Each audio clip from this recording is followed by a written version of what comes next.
कारण की आज आपल्या देशात, आज आपल्या डेमोक्रेसीमध्ये अकाउंटेबिलिटी नावाची गोष्ट राहिलेली नाहीये.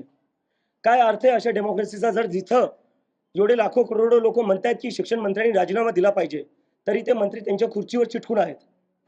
कधीपर्यंत असं चालणार आहे? हेच जर एखाद्या मंत्र्याच्या घरच्या मुलांनी जर आत्महत्या केली असती, तर पूर्ण सरकार इकडच्या तिकडे झालं असतं. ऑफिसर्स 5-5 मुलांनी सुसाईड केलेलं आहे.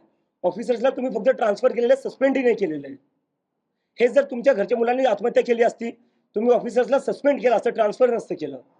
6 तारखेला आपण पाहिलं होतं जंतर मंतरला किती मोठं आंदोलन झालं होतं आणि तिथून आम्ही रिक्वेस्ट केली होती एज्युकेशन मिनिस्टर धर्मेंद्र प्रधान यांना, की आता तरी तुम्ही काहीतरी नैतिक जिम्मेदारी घ्या आणि ज्या स्टुडंट्सनी सुसाईड केलेली आहे, म्हणजे जे 1 करोडपेक्षा जास्त स्टुडंट्स आहेत CBSE, नीट, SC, UETचे, SSC, GDचे, त्यांचे जे फ्युचरचा तुम्ही एकदम वाटोळं केलेलं आहे आणि कुठं तुम्ही त्यांना काही सवलती दिल्या नाही, त्यांच्यासाठी काही अरेंजमेंट्स केल्या नाही, तर त्याची कुठे ना कुठे तुम्ही जिम्मेदारी घेऊन राजीनामा दिला पाहिजे.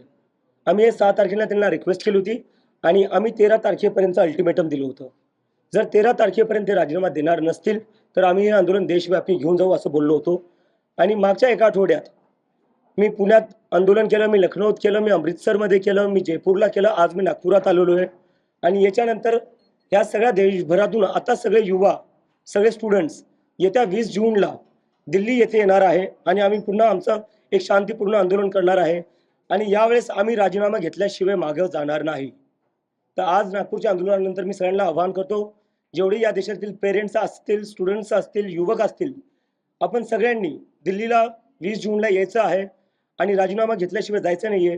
कारण की आज आपल्या देशात, आज आपल्या डेमोक्रेसीमध्ये अकाउंटेबिलिटी नावाची गोष्ट राहिलेली नाहीये. काय अर्थ आहे अशा डेमोक्रेसीचा जर जिथं एवढे लाखो करोडो लोक म्हणतायत की शिक्षण मंत्र्यांनी राजीनामा दिला पाहिजे, तरी ते मंत्री त्यांच्या खुर्चीवर चिटकून आहेत. कधीपर्यंत असं चालणार आहे? हेच जर एखाद्या मंत्र्याच्या घरच्या मुलांनी जर आत्महत्या केली असती, तर पूर्ण सरकार इकडच्या तिकडे झालं असतं. ऑफिसर्स 5-5 मुलांनी सुसाईड केलेलं आहे. ऑफिसर्सला तुम्ही फक्त ट्रान्सफर केलेलं आहे, सस्पेंडही नाही केलेलं आहे. हेच जर तुमच्या घरच्या मुलांनी आत्महत्या केली असती, तुम्ही ऑफिसर्सला सस्पेंड केलं असतं, ट्रान्सफर नसतं केलं. आणि माझी पंतप्रधान नरेंद्र मोदी यांनाही रिक्वेस्ट आहे, तुम्ही धर्मेंद्र प्रधान यांचा राजीनामा घ्या. जर तुम्ही त्यांचा राजीनामा नाही घेणार, तर कुठं ना कुठं या आत्महत्यांसाठी आणि हा जो सगळा भोंगळ कारभार झालाय परीक्षांच्या बाबतीत, आज देशात एकही परीक्षा सरकारी अशी उरली नाहीये जिथं पेपर लीक होत नाही. 4000 दिवस झाले म्हणे पंतप्रधानांच्या टर्मला, सगळ्यात जास्त आतापर्यंत.